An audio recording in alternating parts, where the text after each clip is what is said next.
রানীগঞ্জ নামে এক গ্রাম ছিল। গ্রামের প্রধান বাবু খুব রাগী মানুষ ছিলেন। বেইমানি যে করত তাকে কঠিন সাজা দিতেন। গ্রামে রাধেশ্যাম নামের একজন বাসনওয়ালা বাস করত। বাবা, মা গামলা দিতে বলেছে দিদিকে মাথায় মারার জন্য। আমার মাথায় মারার জন্য নয়, ওর মাথায় মারার জন্য চাই। আরে সেই দিনই তো আমি একটা গামলা দিয়েছিলাম, আজকে আবার চাই? ঠিক আছে, এটা নিয়ে যা। রাধেশ্যামের দুজন ছেলে মেয়ে ছিল, বাবলু আর চিঙ্কি।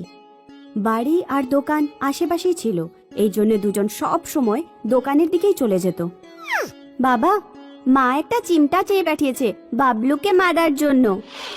না বাবা, চিঙ্কি দিদির নাক টিপে ধরার জন্য চেয়ে পাঠিয়েছিল। আরে তোদের মা তো মনে হচ্ছে পুরো দোকানটাই খালি করে দেবে।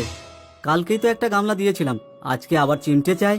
সব জিনিসপত্র যদি বাড়িতেই ব্যবহার করে নাও তাহলে ক্রেতাকে আমরা কি দেবো? এই নাও চিমটে। আরে বাবা, মা বলেছে সন্ধেবেলা 1 কেজি জিলেপি নিয়ে আসতে বাড়িতে। না আনলে বুঝতেই পারছো, মায়ের কাছে নতুন চিমটা আছে কিন্তু। যা তোরা সবাই এখান থেকে, এরা একেবারে ওর মায়ের মতো হয়েছে। রাধেশ্যামের দোকান খুব ভালো চলতো। সে তার বউ আর বাচ্চাদের নিয়ে সুখে দিন কাটাচ্ছিল। কিন্তু ওর সুখের জীবনে ভগবান দাসের কুনজর পড়ল। ভগবান দাস নিজের পরিবারের সাথে গ্রামে নতুন নতুন এসেছিল। সে একটা ব্যবসা করার কথা ভাবছিল। এই গ্রামে তো মিষ্টির অনেকগুলো দোকান আছে দেখছি, আর মুদিখানার দোকানও তো অনেকগুলো আছে, কিন্তু বাসনপত্রের দোকান শুধুমাত্র একটাই আছে। আমার মনে হচ্ছে একটা বাসনপত্রের দোকানই ওপেন করা দরকার। ভগবান দাস দোকান খুলে নিল, কিন্তু তার দোকানে বাসনপত্র কিনতে কেউ যাচ্ছিল না। সবাই রাধেশ্যামের দোকানেই যাচ্ছিল। দীপাবলিও চলে আসছে, আর একটা বাসনপত্র বিক্রি হচ্ছে না। এর আগে তো এই রাধেশ্যামকে রাস্তা থেকে হাঁটাতে হবে। এমন একটা চক্রান্ত করব না যে গ্রামে থাকতে পারবে না। একদিন অনেক রাত্রে যখন রাধেশ্যাম দোকান বন্ধ করে বাড়িতে ফিরছিল, ভগবান দাস তখন নিজের বেশ বদলে রাধেশ্যামের দোকানে যায়। আরে সোনুদা, রাধেশ্যাম আমার পাশেই থাকে বুঝলে। আমি তোমার ব্যাপারে অনেক নাম শুনেছি। আমার মেয়ের বিয়ে কিছুদিন পর, আমার অনেক বাসনপত্র দরকার বুঝলে। হ্যাঁ, পাওয়া যাবে। ভগবান দাস রাধেশ্যামের কাছ থেকে থালা বাসন কিনে নেয় আর নিজের বাড়িতে নিয়ে যায়। আর ও রাধেশ্যামের কাঁসার বাসনের মতোই লোহার সস্তা আর ডুপ্লিকেট বাসন তৈরি করে, আর তার ওপর পিতলের পালিশ করে দেয়। তারপর 2 দিন পর ও সারা বাসন নিয়ে রাধেশ্যামের কাছে পৌঁছয়। সোনু দাদা, ছেলের বাড়ির লোক এই বাসনপত্র পছন্দ করেনি। আমি ক্ষমা চাইছি, আপনি বাসনপত্রগুলো ফিরিয়ে নিন আর আমার টাকা পয়সাগুলো ফিরিয়ে দিন। আর আপনি তো বুঝতেই পাচ্ছেন মেয়ের বিয়েতে কত টাকা পয়সা খরচা হয়। রাধেশ্যাম বাসন ফিরিয়ে নিয়ে ভগবান দাসের টাকা ফিরিয়ে দেয়। রাধেশ্যাম কিচ্ছু জানতো না যে তার কাছে ডুপ্লিকেট বাসন চলে এসেছে। লক্ষ্মী পুজোর সময় আসে, রাধেশ্যামের সব কাঁসার জিনিসপত্র বিক্রি হয়ে যায়। কিছুদিন পরই বাসনের রং চড়তে শুরু করে। আরে এটা তো লোহা মনে হচ্ছে, রাধেশ্যাম আমাদের ঠকাচ্ছে। গ্রামের লোক রাধেশ্যামের ব্যাপারে প্রধান বাবুর কাছে নালিশ করে। রাধেশ্যাম, গ্রামের একটা নিয়ম আছে, যদি কোনো দোকানদার কোনো ক্রেতাকে ঠকিয়ে থাকে তাহলে গ্রাম ছাড়তেই হবে। এবার তুমি আর এই গ্রামে থাকতে পারবে না, আর জরিমানা হিসেবে 50,000 টাকা দিতে হবে তোমাকে। রাধেশ্যাম তার দোকানের সব মালপত্র এবং নিজের বাড়ি বিক্রি করে কোনো প্রকারে জরিমানার টাকা দেয় আর নিজের পরিবারকে নিয়ে অন্য গ্রামে চলে যায়। বাবা, এবার আমরা কোথায় যাব? জানি না মা, আমি তো এখানে আশেপাশে কোনো আত্মীয় স্বজনকেও চিনি না। তুমি এই ব্যাগ ভরে কি নিয়ে যাচ্ছ বলো তো? আমি কিছুটা চাল আর একটা পাত্র নিয়ে এসেছি। যদি রাস্তায় কোথাও আগুনের ব্যবস্থা হয় তাহলে ভাত রান্না করে নেব। রাধেশ্যামের পরিবার সারা দিন হাঁটতে থাকলো। যখন অন্ধকার হয়ে এলো তখন ওরা এক গাছের তলায় গিয়ে বসলো। বাচ্চারা, যদি আমাদের খারাপ সময় আসে তাহলে আমাদের হাসি খুশিতে কাটাতে হবে, কারণ খারাপ সময়ও জীবনের একটা অংশ। যতক্ষণ না পর্যন্ত আমরা কোনো রকম আশ্রয় খুঁজে পাচ্ছি ততদিন এই যাত্রাটাকে একটা ছোট্ট ট্রিপ বলে মনে করো। রাধেশ্যামের বউ আগুন জ্বালিয়ে ভাত রান্না করতে থাকে। একজন বয়স্ক লোক ওদের কাছে আসে।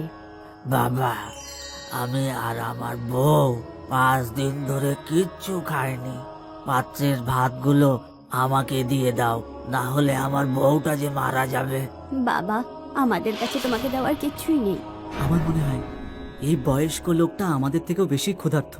আমাদের ওনাকে ভাত দিয়ে দেওয়া উচিত। কিন্তু আমাদের বাচ্চারা কি খাবে? মেয়ে, কালকে জঙ্গলে গিয়ে কিছু না কিছু খাবার ব্যবস্থা করে নেব। ঈশ্বরের উপর ভরসা করো, ওনার ভাতের বেশি প্রয়োজন। আর যার সত্যি ভাতের প্রয়োজন তাকে সাহায্য করা উচিত। রাধেশ্যাম বয়স্ক লোকটাকে চাল আর পাত্র দুটোই দিয়ে দেয়।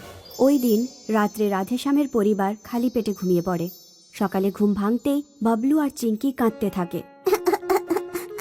আমার খুব খিদে পেয়েছে, কিছু খেতে দাও। রাধেশ্যাম খাবারের খোঁজে জঙ্গলের দিকে যায়। সে জঙ্গলে ওই বয়স্ক লোকটাকে দেখে, যাকে গত রাতে ভাত খেতে দিয়েছিল। কাল রাত্রে আমাদের 20 বছর আগের পুরনো ছেলেটা ফিরে এসছে। তুমি আমাকে অনেক সাহায্য করেছো, তার জন্যে আমি তোমাকে এই প্রেসার কুকারটি দিচ্ছি। রাধেশ্যাম কিছু বলার আগেই ওই বয়স্ক লোকটা ওখান থেকে চলে যায় কুকারটা দিয়ে। আরে এই বাবা, কুকার দিয়ে আবার কোথায় চলে গেল? এই খালি কুকার নিয়ে আমি কী বা করব? যদি দেওয়ারই ছিল তাহলে কিছু খাবার দিয়ে যেত আমাকে। জঙ্গলে রাধেশ্যাম একটা পুকুর দেখতে পেল। তাতে কিছু পদ্মফুল ফুটেছিল। রাধেশ্যাম পুকুর থেকে পদ্মফুল গাছ তুলে আনে। এই পদ্ম ফুলগুলো ছাড়া জঙ্গলে আর কিছুই পেলাম না। আর এই কুকারটা কোথায় খুঁজে পেলে? কালকে যে বয়স্ক লোকটা আমাদের কাছে এসেছিল, উনি এই কুকারটা আমাকে দিয়েছেন। পদ্ম ফুলগুলো কুকারে সিদ্ধ করো, তারপরে খাওয়া যাবে। কয়েকটা সিটি দেওয়ার পর যখন রাধেশ্যামের স্ত্রী কুকার খুলল, তখনও খুব অবাক হয়ে গেল। পদ্মফুল সোনার হয়ে গিয়েছিল। আরে এটা কিভাবে সম্ভব? রাধেশ্যাম কুকারে অন্য কিছু সেদ্ধ করতে দেয়। যা কিছু ওই কুকারে দিয়ে সেদ্ধ করত, ব্যাস সোনায় পরিণত হতো। রাধেশ্যামের পরিবার পাশের একটা গ্রামে গিয়ে থাকতে শুরু করে। সোনা দেওয়া কুকারের সাহায্যে রাধেশ্যাম একটা সোনার দোকান খুলে দেয়। মণিগঞ্জ গ্রামে সোনা দেওয়া কুকারের ব্যাপারটা সবাই জেনে যায়। রাধেশ্যাম আমাদের প্রতিবেশী ছিল, শুনেছিলাম ও নাকি অনেক বড় মানুষ হয়ে গেছে। কিন্তু উনি আজও লোকেদের সাহায্য করেন। ভগবান দাস রাধেশ্যামের ব্যাপারে জানতে পারে। পরের দিনই ও রাধেশ্যামের কাছে গিয়ে পৌঁছায়। আমি দাদা আপনার অনেক নাম শুনেছি। আমার বউ খুব শরীর খারাপ, ওর চিকিৎসা হচ্ছে না, ও মারা যেতে পারে। আমি ওকে চিকিৎসার জন্য শহরে নিয়ে যাচ্ছি। ব্যাস একদিনের জন্য আপনি আপনার সোনা দেওয়া কুকারটা যদি দিতেন, চিকিৎসা হয়ে যাওয়ার পরে আমি আপনাকে ফিরিয়ে দেব। রাধেশ্যাম ভগবান দাসের ওপর ভরসা করে ওকে কুকার দিয়ে দেয়। ভগবান দাস দৌড়তে দৌড়তে কুকার তার গ্রামে নিয়ে যায়। রাধেশ্যাম লোকটা সত্যিই খুব বোকা। আমি কত কি ভাবছিলাম, আর ওকে সহজেই কুকারটা নিয়ে চলে এলাম। এখন আমি এতে আলু দিয়ে সিদ্ধ করব, আলু সোনার হয়ে যাবে। ভগবান দাস আলু নিয়ে কুকারকে আগুনে বসিয়ে দেয় আর তাতে সিটি আসার অপেক্ষা করতে থাকে। সিটি চলে আয়, চলে আয়, সিটি দে তাড়াতাড়ি, হ্যাঁ তাড়াতাড়ি দে। কিন্তু কুকারে সিটি পড়ে না, আর এক ভয়ঙ্কর বিস্ফোরণ হয়। আর ওই বিস্ফোরণে ভগবান দাসের মুখ কালো হয়ে যায় আর কাঁদতে থাকেও। আরে এটা কি হচ্ছে? কেউ ঠিকই বলেছিল, লোভে পাপ আর পাপে মৃত্যু।